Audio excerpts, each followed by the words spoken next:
Channel पे। और आज हम लोग शुरू करने वाले हैं ज्योग्राफी में अपना वेजिटेशन का पोर्शन। आज जो है हम लोग थोड़ा सा ही कवर करेंगे, बस मैं आपको एक ओवरव्यू दूंगा ताकि आपको जो एक पिक्चर क्लियर हो जाए दिमाग में कि आखिर वेजिटेशन में बेसिकली चल क्या रहा है और हमें कहाँ पे क्या चीज़ फोकस करनी है। ठीक है, तो इसमें आज जो हमें बेसिकली करना था वो यही था कि हमें जो है बेसिकली ज़्यादा से ज़्यादा फोकस ये करना है कि जो पहले जो सबसे इंपॉर्टेंट चीज़ है वो ये है कि हम कोपन स्कीम को समझ लें, है ना। कोपन जो स्कीम है वो एग्जाम में पूछी गई थी पिछली बार, इलाहाबाद हाई कोर्ट की अगर आप बात करें तो, या किसी भी एग्जाम के लिए वो इंपॉर्टेंट है। हमें थोड़ा सा ये पता होना चाहिए कि कौन सा वर्ड क्या डिनोट इसके अंदर डिनोट करता है। तो वो अगर हमें पता चल जाएगा तो जो है चीज़ें हमारे लिए थोड़ा सा आसान हो जाएंगी। पर उससे पहले जो है एक आपको एक ये जो डायग्राम है मैं थोड़ा सा बताना चाहूँगा। कोपेन स्कीम का ही ये बेसिकली क्या है, एक तरीके से ये जो है आपका बता रहा है कि किस तरीके से कोपेन स्कीम कौन कौन चीज़ों में डिवाइडेड है। ठीक है, तो ये एक बार हम लोग इसको समझ लेते हैं, पर उसके पहले मैं आपको एक और चीज़ दिखाना चाहूँगा, वो है हमारा खुद का कोपेन स्कीम। ठीक है, तो जो कोपेन जी ने जो एक साइंटिस्ट थे इन्होंने कोपेन स्कीम दिया था। मेन चीज़ क्या थे इसके अंदर, इन्होंने जो था एक चीज़ पे फोकस करी थी और वो ये था कि किस प्रकार से जो है कहीं पर भी किसी भी एरिया में जो वेजिटेशन होता है वो किस प्रकार से रेनफॉल या वहाँ के प्रेसिपिटेशन पे, या यानी कि बारिश पे, और वहाँ का जिस तरीके से जो पानी है या जो भी हो रहा है उस पर डिपेंड करता है। और किस प्रकार से, और इन्होंने जो ये सारी चीज़ निकाली थी ये एम्पेरिकल डेटा था, मतलब कि ये जो था साइंटिफिक डेटा पे निकाला था, ना कि जो है सिर्फ मतलब ऑब्जर्वेशंस पे। तो ये चीज़ थोड़ा सा मैंने आपको कोपेन जी के बारे में बता दिया, ये चीज़ आपको ध्यान रखनी है। ठीक है, उसके बाद जो है इसके बारे में जो था डायरेक्टली इसमें से क्वेश्चन आया था, और ये आपको पता होना चाहिए कि ए क्या डिनोट करता है, बी क्या डिनोट करता है, सी क्या डिनोट करता है, डी, फिर ई और एच। तो इस तरीके से होते हैं, ये छः हैं और इन छयों के बारे में आपको पता होना चाहिए। तो सबसे पहले है ए यानी कि ट्रॉपिकल, यानी कि ऐसी जगह, यानी कि उष्ण कटिबंधीय एरिया हो गया ट्रॉपिकल आपका उष्ण कटिबंधीय। तो जो ये होगा यहाँ पे क्या है देखिए, टेम्परेचर के अकॉर्डिंग किया हुआ है ना। तो जो कोपेन स्कीम है तो वो किस किस कौन से दो चीज़ों पे डिपेंड करती है। एक तो हो गया टेम्परेचर पे, यानी कि वहाँ का टेम्परेचर कितना है, डिग्री सेंटीग्रेड कितना है वहाँ पे। ठीक है, उसके ऊपर, और दूसरी चीज़ वहाँ पे प्रेसिपिटेशन कितना है, यानी कि वहाँ पानी बरस रहा है, बर्फ़ गिर रही है, क्या गिर रहा है। तो अगर वो इन दोनों चीज़ों पे ये डिपेंड करता है। ठीक है, तो आपको यही चीज़ यहाँ पे दिखाई देगी। अब आपको इतना समझ में आ गया। अब आपको ये चीज़ पूरी समझ में आ जाएगी, बहुत ईजिली है। ठीक है, तो देखिए ए क्या है, ट्रॉपिकल है।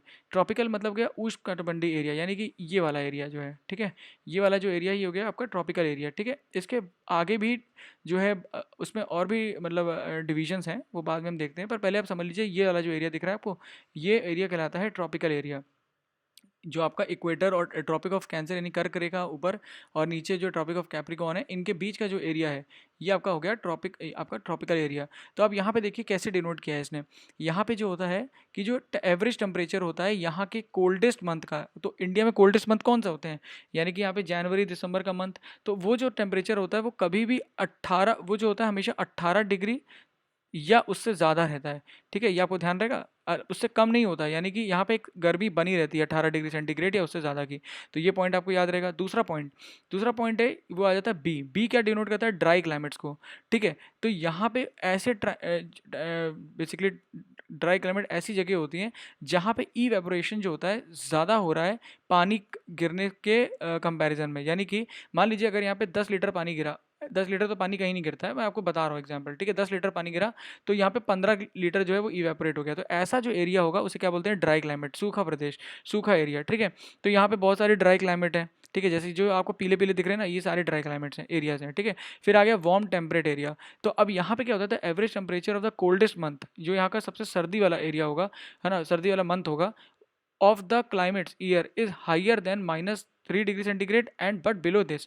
तो देखिए ये एरिया का ऐसा एरिया होगा, पहले तो देख लेते हैं कहाँ पर है। तो ये जो एरिया होता है मिड लैटिट्यूड्स का एरिया होता है, यानी कि यहाँ वाला एरिया होता है। ये जो एरिया दिख रहे हैं आपको, ये एरियाज, ये होते हैं इस तरीके के एरिया। तो यहाँ पे जो आपका ठंडक के दिन होते हैं, देखिए ठंडक के दिन से कंपैरिजन किया गया है, क्योंकि गर्मी में तो कोई कंट्रोल ही नहीं है ना, कहीं तक चला जाएगा। पर अगर ठंडक हमें पता चल गई तो आराम से जो हम कंपैरिजन कर सकते हैं। तो इसलिए जो ठंडक का जो है वो इसके बीच में रहेगा, यानी कि -3 डिग्री सेंटीग्रेड से लेके 18 डिग्री सेंटीग्रेड तक। तो ये पॉइंट आपको ध्यान रखना है। ठीक है, तो ये हो गया वार्म टेम्परेट। इन्हें किससे डिनोट करते हैं, सी से डिनोट करते हैं। तो ये जो एरिया हो गया सी हो गया। ठीक है ना, ये ए हो गया, ये बी हो गया, ऐसे एरिया ये ले लो, और ये हो गया सी। ठीक है, उसके बाद क्या है, आ जाता है cold snow forest area. The average temperature of the coldest month is -3 degree centigrade और बिलो। तो यानी कि ये कौन सा हो गया, कोल्ड स्नो फॉरेस्ट एरिया। यानी कि ये वाले जो एरिया दिख रहे हैं आपको, ये वाले ऊपर वाले ये दिख रहे हैं पिंक पिंक पिंक, है ना, या यहाँ भी पिंक। ये तो एरिया, ये तो बेसिकली क्या दिखा रहा है आपका, सब आर्टिक एरिया। ये थोड़ा पिंक अलग अलग अलग वाला पिंक है, और ये पिंक अलग वाला पिंक है। ठीक है, तो मैं कंफ्यूज नहीं होना है इसमें। यहाँ पे देखिए, यहाँ पे भी देख रहे हैं, ये पिंक अलग है, ये पिंक अलग है, इसमें ये थोड़ा डार्क पिंक है। ठीक है, तो आप इधर वाला एरिया देखिए, जो भी ये ऊपर वाला आपको दिख रहा है ना, ये जो एरिया एरिया दिख रहा है, ये एरिया कौन सा एरिया कहलाएगा, ये एरिया कहलाएगा डी वाला एरिया। तो डी वाला एरिया कौन सा हो गया, कोल्ड स्नो फॉरेस्ट क्लाइमेट वाला। यहाँ पे क्या होता है, -3 डिग्री सेंटीग्रेड से ही कम रहता है टेम्परेचर हमेशा, तो ये बात आप ध्यान रखिएगा। उसके बाद क्या होता है, एक होता है कोल्ड क्लाइमेट्स। ठीक है, तो कोल्ड क्लाइमेट्स में क्या होता है, average temperature for all the month is below 10 degree centigrade. ठीक है, तो कोल्ड क्लाइमेट ये होगा, यानी कि कोल्ड क्लाइमेट क्या होगा, average temperature for all months. तो इसके अंदर ई, इसको ई से डिनोट करेंगे। ठीक है, तो यानी कि ऐसा जगह जहाँ पे जो उसका एवरेज टेम्परेचर होता है वो 10 डिग्री सेंटीग्रेड से नीचे रहता है। तो यानी कि ऐसी जगह हो गई, यूरोप की ये जगह दिख रही है आपको, ये जो यूरोप की जगह दिख रही है आपको, ये ऐसे एरियाज हो गए, कोल्ड क्लाइमेट्स के एरियाज हो गए, या यहाँ पे थोड़े से एरियाज हो गए। तो ये सारे एरियाज कौन से कहलाएंगे, ये आपके कहलाएंगे आपके ई वाले एरियाज। ठीक है, ये आपके ई वाले एरियाज कहलाएंगे। तो हो गए कोल्ड क्लाइमेट्स। और फिर एक होता है हाई लैंड वाले एरियाज, ये होते हैं कोल्ड ड्यू टू एलिवेशन। तो ये कौन से एरियाज हो गए आपके, जैसे यहाँ पे तिब्बत प्लेन दिख रहा है आपको, ये सारे एरियाज जो हो गए ये आपके होंगे हाईलैंड्स वाले एरिया। तो आपको ये याद होने चाहिए कौन से एरिया किसको डिनोट कर रहा है, आपको थोड़ा सा ये रटना पड़ेगा, या आपका कुछ अब बना लीजिए निमोनिक्स का। तो जैसे ए का तो आपको ईजी है ना, बी से शुरू किया हमने, फिर मैंने बी भी बता दिया आपको थोड़ा सा और ऊपर, फिर सी भी बता दिया, ऐसे डी ऊपर चले गए। ठीक है, अब आ जाओ यूरोप, यूरोप में ई कर दिया तो हल्का सा ठंडा हो गया। ठीक है, और एच से हाईलैंड हो गया, तो सारे याद हो गए, कोई दिक्कत नहीं है, आराम से याद भी करा दिए। ठीक है, तो ये सारी चीज़ें आपको ध्यान रखनी है। फिर क्या होता है, हल्का सा इसके बारे में बताया गया। अब देखिए मैंने आपको ये पहले बताया हुआ था किस तरीके से ITCZ ऊपर ही नीचे जाता है। तो आपको पता है जून में जो होता है इंडिया के ऊपर आ जाता है ट्रॉपिक ऑफ कैंसर। तो जब ट्रॉपिक ऑफ कैंसर इंडिया के ऊपर आ जाएगा तो क्या होगा, यहाँ पे जो है सूर्य की डायरेक्ट रेज पड़ रही होती है इस समय, है ना। और ये एरिया जो होता है एक तरीके से, आप जब सूर्य की डायरेक्ट रेज तो ऐसे पड़ रही है ट्रॉपिक ऑफ कैंसर के ऊपर, पर ये जो रेड रेड दिखाई दे रहा है ना आपको, ये रेड रेड क्या दिखाई दे रहा है, यहाँ पे लो प्रेशर एरिया बन रहा है, जहाँ पे सारी एयर्स आके कन्वर्स करती हैं। आपको आपको मैंने बताया था ना, एयर्स कन्वर्स करती हैं, सॉरी नीचे वाली किधर जाएंगे, लेफ्ट की तरफ, ऊपर वाली किधर आएंगी, राइट की तरफ। ठीक है, तो ये गलत है, ये मत देखिए आप। ठीक है, तो जो है ये नीचे से लेफ्ट आएंगी और ऊपर वाली कहाँ जाएंगी, राइट की तरफ जाएंगी। तो इस तरीके से यहाँ पे भी होगा, है ना, हर जगह ऐसे एयर्स आएंगी यहाँ पे। तो इसलिए जो है ये सारा जो टेम्परेचर है, और यहाँ पे ऐसे हो जाता है क्योंकि इक्वेटर यहाँ पे है। ठीक है, तो जो है यहाँ पे कन्वर्ट करती है एयर। तो इस तरीके से जो है आपको ये ITCZ के बारे में यहाँ पे थोड़ा सा बताया गया, और ये इसलिए बताया गया है क्योंकि जो है आपको पता होना चाहिए कि जो आपका जो ट्रॉपिकल रेंज है टेम्परेचर का, वो इस सूर्य की ऊपर नीचे होने के मूवमेंट की वजह से भी डिपेंड करता है। बस इतना ध्यान रखना है आपको कि डिपेंड करता है। The presence of ITCZ make the climate hot and humid, यही बात बताई गई इसके अंदर। तो आपको पता होना चाहिए कि जो ITCZ होता है इसके वजह से जो होता है कहीं भी किसी भी क्लाइमेट किसी भी जगह पे आपका क्या होता है, गर्म होता है, और ह्यूमिड मतलब एक तरीके से आपने इवेपोरेशन ज़्यादा होगा तो एक तरह के आप कहते नहीं हवा में जो आज नमी ज़्यादा है कहते हैं ना, और आपको खूब पसीना भी आता है, तो ह्यूमिड होता है, वो चिपचिपाहट आने लगती है ना। तो वो इसीलिए होता है क्योंकि जो होता है ह्यूमिडिटी हो जाती है, और बॉडी जो है उसी के हिसाब से बिहेव भी करती है वैसे। पर इतना ध्यान रखिएगा, हॉट होता है और ह्यूमिड होता है, इस तरह का टेम्परेचर जहाँ पे ITCZ कन्वर्स हो रहा होता है। बस इसको रटने की जरूरत नहीं है, समझने की जरूरत है। ठीक है, और लिखने की जरूरत नहीं है, आपको समझ में आ गया ना, जहाँ गर्मी होगी वहाँ पे, जहाँ पे सूर्य होगा वहाँ पे इतना बिहेव करेगा। फिर annual range of temperature is very low. ठीक है, and annual rainfall is very high. तो देखिए टेम्परेचर क्यों लो है, एनुअल रेंज ऑफ टेम्परेचर क्यों लो है, क्योंकि देखिए पूरे साल क्या टेम्परेचर बना हुआ है, 18 डिग्री सेंटीग्रेड से ज़्यादा 25 डिग्री सेंटीग्रेड, इसी के बीच में घूम रहा है टेम्परेचर। ठीक है, तो कितना कितना कितना चेंज है, 60 डिग्री सेंटीग्रेड का एनुअल रेंज ऑफ टेम्परेचर है। ठीक है, अब आप जरा सा यहाँ आ जाओ, अब यहाँ गर्मियों में क्या हो जाएगा, यहाँ पे मान लो गर्मी में यहाँ पे टेम्परेचर पहुँच गया 35 डिग्री सेंटीग्रेड, और सर्दियों में -3 आ गया, तो कितना हो गया, 3 ये हो गया, 35 ये हो गया, 38 रेंज। आप देखिए कितना बड़ा एनुअल रेंज ऑफ टेम्परेचर यहाँ पे, और यहाँ पे कितना है, 60 डिग्री सेंटीग्रेड है। तो आपको दिख गया ना कितना रेंज है। तो इसका एनुअल रेंज ऑफ टेम्परेचर यहाँ पे कितना रहता है, इक्वेटोरियल रीजन में आपका आराम से रहता है 7 डिग्री, मतलब कम रहता है। ठीक है, तो ये पॉइंट आपको ध्यान रखना है। उसके बाद जो इक्वेटोरियल रीजन है, जो ट्रॉपिकल रीजन है, हम पहला वाला देख रहे हैं अभी। ठीक है ना, जो ट्रॉपिकल रीजन हम इसको देख रहे हैं अभी, ट्रॉपिकल वाले को पढ़ रहे हैं। ठीक है, तो ट्रॉपिकल रीजन्स को जो है 3 चीज़ में डिवाइड करते हैं। एक होता है ट्रॉपिकल वेट क्लाइमेट, पानी बरसता रहेगा। एक होता है ट्रॉपिकल मानसून क्लाइमेट, जिसके अंदर यहाँ पे इंडिया में जो मानसून आता है वो। और एक होता है tropical wet and dry climates. ये एक ऐसा एरिया होता है जहाँ पे ड्राई भी सीजन बीच में पड़ता है, फिर पानी बरसता है, फिर ड्राई सीजन आता है, फिर पानी बरसता है। तो ये इस तरीके का रीजन होता है। ठीक है, यहाँ पे ध्यान रखिएगा। तो ये कंटिन्यूसली इस तरीके से रहता है। तो ये 3 होते हैं, AF AM AW। आपको ये नाम भी याद रखना है और ये भी याद रखना है, ये चीज़ रहती है। ठीक है, ये हो गई पहली चीज़। अब हम पढ़ लेते हैं ग्रुप्स के बारे में। तो मैंने आपको जैसे बताया ट्रॉपिकल ह्यूमिड क्लाइमेट के बारे में हम लोग पढ़ रहे थे ना, तो ये AF के बारे में आज हम देखेंगे। उसके बाद हम कल से आगे देखते जाएंगे कि क्या क्या चीज़ें हैं बेसिकली। ठीक है, तो यहाँ पे ये चीज़ है इम्पॉर्टेंट। ओके। तो अब हम क्या करेंगे कि यहाँ पे क्या है कि नो ड्राई सीजन्स हैं एंड देन उसके बाद जो हमें ये सारी चीज़ें पढ़नी है। तो मानसून ड्राई सीजन है और ये सारी चीज़ें तो इस तरीके से डिवाइडेड है। ऐसे ही ड्राई क्लाइमेट्स के बारे में क्या है, सब ट्रॉपिकल स्टेपे है, सब ट्रॉपिकल डेजर्ट है, मिड लैटिट्यूड, उनके बारे में यहाँ पे डिफाइंड है चीज़ें, यहाँ भी है उसके बारे में डिफाइंड है। ऐसी सी के बारे में डिफाइंड है, वार्म टेम्पलेट है। ऐसी डी के बारे में, ऐसी ई, और हम आगे चलते हुए देखेंगे, अभी एक साथ देखेंगे ना कन्फ्यूजन हो जाएगा। बस आप इस पर फोकस करिए कि ये जो है हमें आज जो है इसमें ए एफ के बारे में देखना है। और इसमें ए एफ, ए एम और ए डब्ल्यू भी होते हैं। वेट है तो डब्ल्यू आ गया यहाँ पे, याद रखिएगा। ए एम है मानसून है तो एम लगा दिया गया है। और वेट जो है ट्रॉपिकल वेट है तो एफ यहाँ पे पता नहीं क्यों लगाया गया, पर लगाया गया, तो आपको याद रखना है, ठीक है। इसमें कोई भी ड्राई सीजन नहीं होता है, तो ड्राई सीजन नहीं हो रहा है यानी कि ड्राई जो है वो फेल कर गया है, ठीक है। तो यहाँ पे कोई सूखा नहीं होगा, हमेशा पानी बरसता रहेगा हर सीजन में। ये चीज़ यहाँ पे डिनोट करती है। तो हम अब पहले अपना ए एफ देख लेते हैं, ठीक है। तो इसको क्या बोलते हैं, इसको हॉट वेट इक्वेटोरियल क्लाइमेट या इक्वेटोरियल रेन फॉरेस्ट क्लाइमेट भी बोलते हैं, ठीक है ना। आपको पता है ना, जो यहाँ पे इक्वेटर की रेखा पार कर रही होती है ऐसे एरिया को, अभी मैं दिखाता हूँ पीछे। तो equatorial rain forest, equatorial evergreen forest, tropical moist broad leaf forest, lowland equatorial evergreen rain forest. आप देखिए कितना घना फॉरेस्ट, एकदम घने जंगल है ना। इस तरह का घने जंगल होते हैं, ब्राज़ील में मिलेंगे आपको, इंडोनेशिया में मिलेंगे, है ना आपको, और अंडमान निकोबार के आसपास भी मिलेंगे। तो ये जो होता है बेसिकली कहाँ पे आपको मिलता है, ये रीजन जो होता है हमेशा 5 डिग्री साउथ और नॉर्थ पे रहता है। तो आप देखो, ये देखो ट्रॉपिकल फॉरेस्ट दिख रहे हैं आपको, ये देखिए कॉन्गो हो गया यहाँ पे, यहाँ पे इंडिया के कुछ वेस्टर्न घाट्स का एरिया हो गया, यहाँ पे तो पूरा ही है ना, बोर्नियो है ये, यहाँ पे आपका देखिए अलग अलग है, मलेशिया है, और ये वो सारी चीज़। तो ये जो जा रहा है ना इक्वेटर लाइन, ये देखिए यहाँ से जा रही है ना, इसके 5 किलोमीटर ऊपर और 5 किलोमीटर नीचे, ये जितना एरिया होगा इसको बोलते हैं इक्वेटोरियल एरिया, ठीक है। तो यहाँ पे पानी बरसता रहेगा और ये सारी चीज़ें होती रहती हैं। प्रेसिपिटेशन देख लो कितना रहता है, 150 से कभी भी कम नहीं होता है, ऑलवेज अबव रहता है, ठीक है। और एनुअल एवरेज अगर देखें तो इतना तो बनती है बारिश। मान लो किसी दिन 150 बनी, किसी दिन 250 हो गई, किसी दिन 300 हो गई, किसी दिन 350 हो गई, सबको जोड़ा साल भर में तो कितनी मिली हमें, 250 से 300 मिल गई। तो यहाँ पे ये चीज़ समझाई गई है, ठीक है। फिर क्या है, ओके।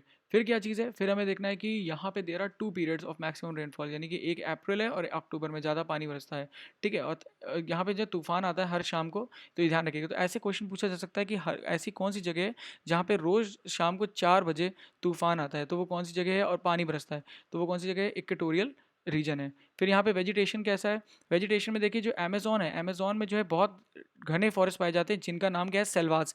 डायरेक्ट क्वेश्चन पूछा जाएगा, ये ध्यान रखिएगा, सेल्वास ऐसे बोलेगा। सेल्वास कहाँ पाए जाते हैं आपको पता होना चाहिए, अमेजोन में पाए जाते हैं। और क्यों इनका नाम सेल्वास और क्यों इंपॉर्टेंट है, क्योंकि ये जो फॉरेस्ट होते हैं ना, इस तरीके से बने होते हैं, देखिए ये यूं करके पेड़ है ना, बहुत घने पेड़ होंगे और ये एकदम घने जंगलों की तरह ऐसे ढके रहते हैं, तो नीचे ना बिल्कुल भी आपकी जो है सनलाइट नहीं आती है।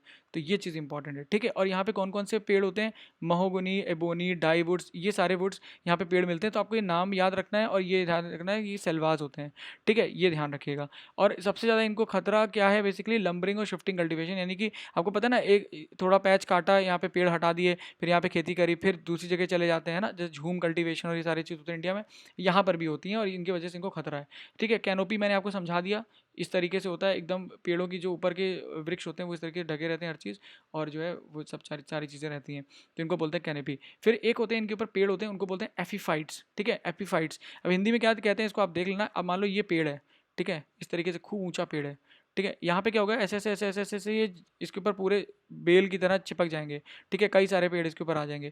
तो ये क्या करते हैं, इसको धीरे धीरे इसका नरिशमेंट भी खा लेते हैं और पेड़ जो होता है ना एकदम खोखला हो जाता है, पर ये एकदम ऐसे खड़े रहते हैं। तो एपीफाइट्स होते हैं, इनको ध्यान रखिएगा।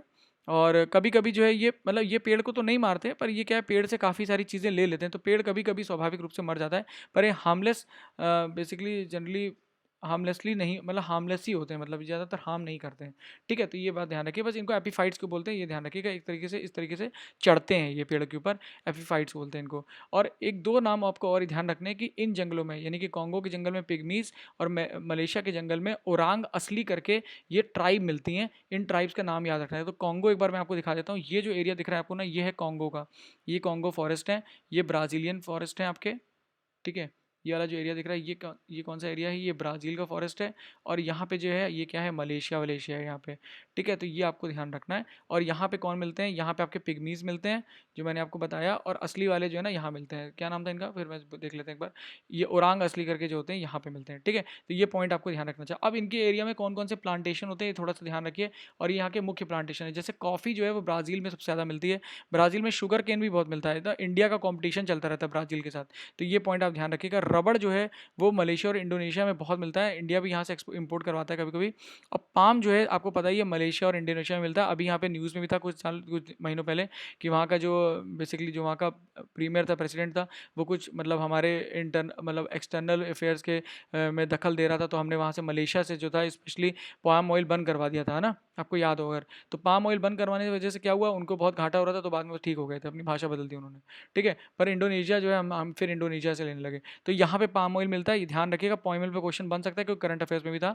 पाम ऑयल मलेशिया और इंडोनेशिया से हम इंपोर्ट कराते हैं, शुगर केन ब्राज़ील से, कॉफ़ी भी ब्राज़ील से, रबर जो है मलेशिया इंडोनेशिया, और कोकोआ जो है वो घाना नाइजीरिया से। तो हमने आज जो है सिर्फ अपना ट्रॉपिकल वेट क्लाइमेट के बारे में पढ़ा है, जो कि है आपका ये ऊपर वाला, ठीक है। तो अगर आपको जो है ये बेसिकली आज आप जो है इसको ही जितना भी हो पाए रिवाइज करिएगा, कोशिश करिएगा। और जो है थोड़ा सा मैंने आज ओवरव्यू दिया क्योंकि मैं नहीं चाहता था एकदम से सारी चीज़ें शुरू कर दी जाएँ, क्योंकि वो जो है कहीं ना कहीं प्रॉब्लम ही क्रिएट कर जाएगा, आप लोग कंफ्यूज जाएंगे कि इतनी सारी चीज़ें कहाँ से आ गई, ये वो सारी चीज़ें, ठीक है। तो ये पॉइंट्स है। तो आज हमने ऊपर का ए वाला जो है वो कंप्लीट कर लिया है, ए एफ वाला। और ए एम ए डब्ल्यू और आगे जो हम लोग अगले अपने लेक्चर्स में पढ़ेंगे, कोशिश करेंगे कि हम इसको 2 और लेक्चर्स में पूरा सारा कुछ कंप्लीट कर लें। कौन कौन से वेजिटेशन है, वहाँ के कौन से ट्राइब हैं, कौन कौन से एरिया में वो मिल रहा है, ये सारे पॉइंट्स इंपॉर्टेंट हैं, आपको ये सारी चीज़ें आनी चाहिए। तो आज के वीडियो के लिए आज हम इसी पे यहीं पे समाप्त करेंगे। वीडियो देखने के लिए आप सभी का बहुत बहुत धन्यवाद, बहुत बहुत आभार। आप लोग लाइक और कमेंट करके ज़रूर बताइएगा कि आपको वीडियो कैसा लगा। Thank you so much.